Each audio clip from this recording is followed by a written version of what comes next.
So ever since I was an architecture student, I always had an interest in technology. There were like a ton of tech that would have definitely made life easier way back then, but were pretty expensive and I had like zero dinero. Well, who am I kidding? I still have zero dinero today. Well, fast forward to 2020, the year where technology of yesteryear becomes a little bit more affordable and slightly more Chinese. What? Anyways, welcome to my top 5 gadgets for architecture.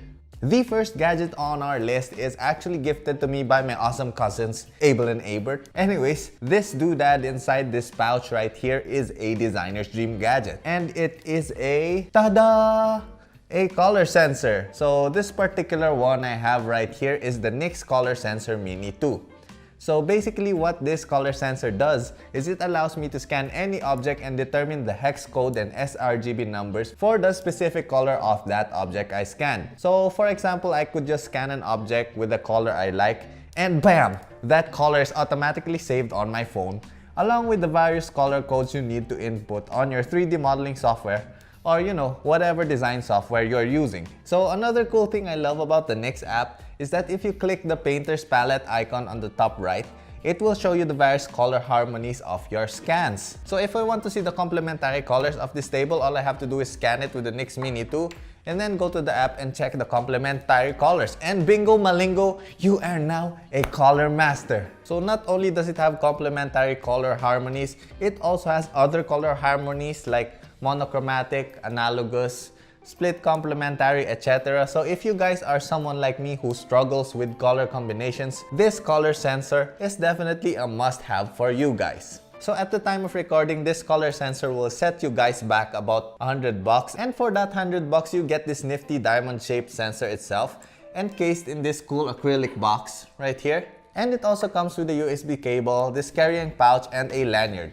So you can wear this on your neck and flex on your friends who doesn't have monies to buy a NYX color sensor. I don't know what this pose is. Anyways, one thing that kind of bugs me about this sensor is that in order to turn it on, you have to plug it in via the USB cable. So yeah, you have to carry a USB cable and a power bank with you at all times if you want to use this thing. So I wish they had just placed like an on and off switch here. Anyways, let us move on to gadget number 2. So unlike our first thingamabob, gadget number 2 is not so portable. And I'm not sure if you guys could see it right there, but that, my friends, is a 3D printer. I actually just got that like 2 days ago and I have been printing a bunch of nonsense things with it. I definitely did a lot of trial and error trying to get my prints just right, but let me tell you guys, that 3D printer is a game changer for architecture students and architects alike. But Leon, aren't 3D printers expensive? So at the time of recording, that 3D printer costs only $230. Crazy, right? I know people who have cell phones that cost like 5 times more than that. Hell, some people even have shoes more expensive than that 3D printer. And yes, I'm talking about you Yeezy wearing architects out there. Joke's on you.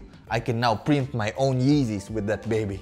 Jokes aside, your imagination is the limit with 3D printers. You can print out scale models like the one I have right here. So the process to print your own scale models is super simple. Just use SketchUp or any 3D software to make your 3D models. Then just export it as an STL file and slice it with some proprietary 3D printing software. Then after that, just save it into a micro SD card, slot that into your 3D printer and just hit print. This thing would have been real nice back when I was an architecture student. No more sleepless nights doing scale models. I could just print my models with this running as I sleep. So I wake up the next morning and my model is already done. Anyways, if you are someone who enjoys doing scale models manually, then this 3D printer might not be for you. But if you are someone like me who enjoys 3D modeling and creating things digitally, then this is a must-buy for you. So the only downside to this is that it requires some initial assembly since the printer comes disassembled, but assembling it is as easy as building some Lego sets. But aside from that, I can honestly say that I am super stoked to have a 3D printer and I can't wait to print more stuff. Welcome to the 21st century, my dudes. Moving on, the third piece of technology on my list fits in the realm of pocketable architecture gadgets. Is that an architecture gadget or are you just excited to see me? This, my friends, is not a Nokia 3310, it is a laser distance measurer. Or some call it a digital laser rangefinder, so just call it whatever sounds cooler. Its name is pretty self-explanatory. It is a measuring device that uses a laser to gauge distances. I got this one for about $15, which is about the price of a high-quality tape measure. Okay, so this works pretty simple. So you just click on this red button right here, and it projects a laser dot from this top hole right here. So whatever surface that laser dot is at is where this gadget will take its measurement from. So let's say I want to measure the distance of the ceiling to the top of my head. So we will just place this thing on my head and point the laser to the ceiling. Now just click on this red button again to measure. And bam! Witchcraft! So for those of you wondering, the ceiling is about 1.4 meters from my head. So there you go. Now this specific model of laser measure mabob has different functions. So you can add or subtract different measurements, and you can change the unit of your measurement, and you can even change the zero reference point from either the top of the device or the bottom of the device. Which, by the way, are very useful features, but the one feature that I love the most about this one is the removable batteries right there. Okay, story time, my dudes. So about 2 years ago, I bought a branded laser mabob.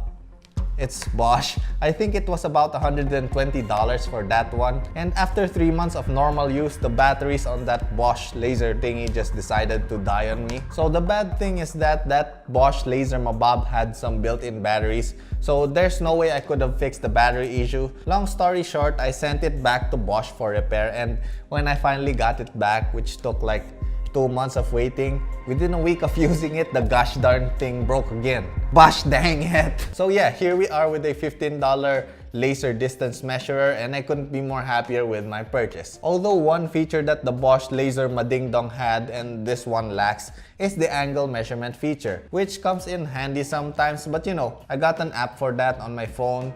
So yeah, Bosch, if you're watching this, send me some free stuff. Anywho, moving on to the fourth gadget for architects. So this one I don't particularly have with me, but I'm planning on buying one sometime in the near future, and that is a cutter plotter. So for those of you who do not know what a cutter plotter is, it is basically a printer, but instead of printing on paper, it cuts the paper. So this will come in super handy when prototyping some scale models. You can just cut out the wall in thin cardboard with the cutter plotter, tape them together, and bam! Instant scale models. But Leon, if I already have a 3D printer, why would I need this? Well, black and white question, Leon, I have one word to answer your question, and that is time. Saving. Dang it. Okay, so with this cutter plotter, you can cut out designs so much faster than using a 3D printer. So you can use the cutter plotter to prototype some wall shapes, then later on print your final designs on that 3D printer. So this gadget actually complements the 3D printer pretty well. So you can cut some stickers which you can then apply onto your 3D printed models. And you know, there's so much I want to do with the cutter plotter once I get my hands on one. Sky's the limit, young saplings. So the only downside I see with this is that it is a bit expensive. Right now, the cheapest cutter plotter I could find will set you back a good $250. So yeah, kinda pricey. We'll just keep that one on our wish list for now. And just like that, we are now on the last item on our list, and that is the Mowasher. Mowasher? It's like Moana's lost brother, Mowasher. So anyways, this Mowasher gadget, just like our previous gadget, I do not have it with me right now because it's kind of expensive. So everything I'm about to discuss is just what I see from the videos and their website. So basically what a Mowasher is it is a motion-based measurement tool that allows you to track this measuring tape looking thingamabob via an application. So you take the Mowasher and basically use it to outline the place you want to measure, and it plots out the areas that you have outlined, then inputs that data to your cell phone app, and bam! You now have a DXF file that you can edit in your CAD programs. So I can see that this will be very useful for plotting out as-built structures, or even for estimating weird shaped areas. So according to their website, you can use this to measure 3D volumes, irregular 2D areas, distance of inclines and angles between surfaces, which I'ma tell you guys right now, those are some of the hardest things to measure with just some regular tape measure and quick maths. So yeah, if what they say is true, then this Mowasher will be a lifesaver. But unfortunately, with the price tag of $300, if you don't do estimates and as-built drawings on a daily basis, I think you're better off buying a second 3D printer or maybe even some Yeezys. Anyways, with that being said, I guess I'ma end the video right here. So if you guys liked any of these 3D products, I'ma put some of my Lazada affiliate links down in the descriptions below. Also, for the dudes out there who can't afford any of these things yet, do not be discouraged, my dudes. I too couldn't afford any of these things I mentioned just a couple of years ago. Actually, 2 of the items on this list I still couldn't afford. But that is besides the point. What I want to say is to never give up. Remember, money is not a measure of success. If you find happiness in the things you are doing right now, then you, my friend, are successful in my book. So just keep at it. If you enjoy what you do, I'm sure you guys will find success. You won't even notice it, but money will just follow. Anyways, if you guys like this video, don't forget to like, comment, and subscribe down below to become a member of the Arky Squad. I will see you guys on my next video. Thanks for watching. Flying peace!